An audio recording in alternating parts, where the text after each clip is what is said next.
Buenos días, soy María Dolores Calvo, soy presidenta de la cooperativa Condes de Albaré y también miembro de AGACA. Bueno,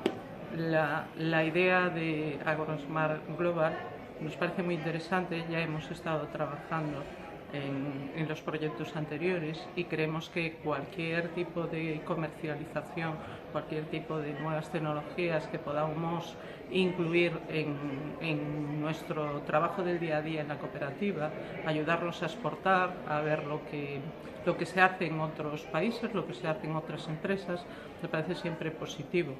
Y tener esas herramientas de apoyo, ese trabajo que se está haciendo, que nos va a ayudar a llegar mejor a los mercados, a llegar mejor a nuestros clientes, pues es siempre bien recibido y agradecemos la iniciativa porque consideramos que a todas las empresas, sobre todo pues a las empresas que no somos muy grandes, pues nos va a facilitar el poder trabajar mejor en el extranjero y llegar a aquellos países donde aún no estamos. Ya estamos en muchos, pero hay países